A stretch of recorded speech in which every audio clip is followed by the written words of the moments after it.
Saat ini, COVID belum selesai dengan baik di Indonesia. Mari kita bedah satu-satu akar masalahnya. Pertama, dapat dipastikan bahwa melihat COVID hanya pandemik masalah kesehatan, bukan alat perang. Itu membedakan cara pandang dan action tindakan setelahnya. Newmind mengatakan jauh-jauh hari bahwa COVID di awalnya political tool. Karena itu, sejak tahun lalu harusnya pendekatannya adalah warfare demi kemanusiaan atau humanitarian. Oke lah, karena old mind yang berkuasa dianggap pandemi flu biasa itu COVID dan tidak melakukan strategi menggunakan kekuatan diplomasi serta political toolnya ke internasional. Lalu COVID menjadi economic warfare setelah political warfare untuk menjatuhkan satu orang yang bernama Trump dan tujuan mengendalikan dunia atas nama globalis cabal. Economic warfare ini perang ekonomi di mana perangnya adalah perebutan vaksin.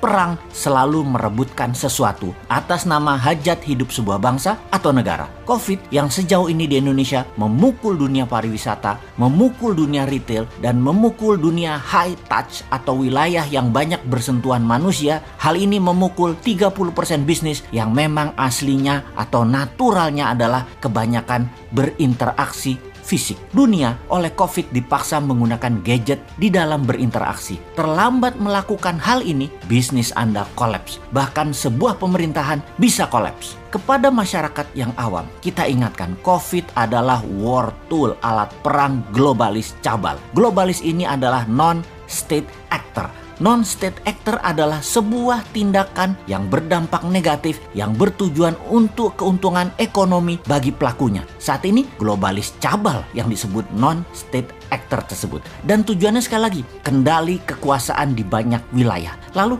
siapa kaki tangan agen globalis di Indonesia? Ini yang terjadi saat ini, yang pimpinan puncak pemerintahnya tidak melihat karena dia adalah orang baik-baik yang polos, yang sudah diingatkan ratusan kali bahwa orang di sekelilingnya yang menjalankan tugas pemerintahan itu tidak kompeten untuk zaman perang ekonomi kemarin dan perang biologi sekarang. Sementara banyak putra bangsa yang lebih baik tidak dipakai. Begini Bapak pejabat, kita buka informasinya. Salah satu kaki tangan globalis di Indonesia itu jangan-jangan BP POM. Kenapa? Karena dia bisa dikerjai oleh broker vaksin asing. Benar, efek COVID-19 adalah bisnis vaksin. Broker-broker tidak berperi kemanusiaan dapat momentum. Mereka mencari fee. Broker itu agen globalis yang bekerja keras agar menang perang untuk kendali vaksin di Indonesia. Mau bukti? Kita melihat vaksin Nusantara yang belum juga mendapatkan izin BP POM. Vaksin Nusantara adalah embrio terapi futuristik yang menakutkan semua broker vaksin asing. Lalu apa langkah agen asing tersebut?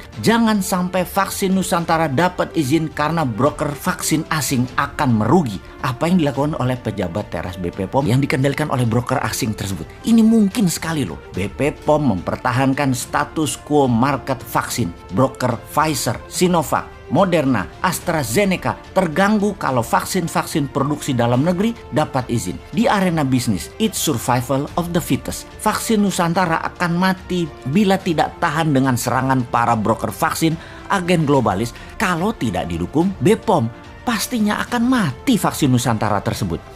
Di invisible hand, para broker bekerja seperti mengeliminasi dokter terawan dari kabinet. Lalu bahkan dia mau didubeskan. Itu langkah awal dari globalis. Kemudian para broker melakukan all around attack atau serangan 360 derajat ke semua arah demi vaksin globalis berkuasa di Indonesia. Mereka ubah regulasi sampai menggunakan mulut dalam tanda petik para ahli yang nggak ngerti dendritic cell platform untuk mematikan vaksin Nusantara. Dengan vaksin Nusantara sesungguhnya Indonesia menjadi pionir di arena COVID-19 dendritic cell-based imunoterapi. Fakta saat ini yang paling ampuh adalah memainkan dalam tanda petik BP POM yang dilakukan oleh broker asing globalis demi matinya vaksin Nusantara. Sungguh, broker-broker vaksin paling aktif menghalangi riset vaksin Nusantara. Tema omongannya menyentuh aspek di luar domain lembaga pengawasan obat tersebut, mempersalahkan tenaga ahli luar negeri misalnya. Benarlah, komentar di banyak media internasional yang harusnya bikin malu pejabat Indonesia karena satu-satunya di dunia yang tidak paham soal dendritic cell hanya BP POM. Publik saat ini confirm melihat BP POM berfungsi sebagai perpanjangan tangan broker yang menguasai pasar vaksin, dan herannya kok didiamkan perilaku membela asing ini. Jadi semoga difahami bila hashtag bubarkan BP POM marah kemarin di platform media sosial. Ini sebuah pembelajaran bagi BPOM agar terus kaizen.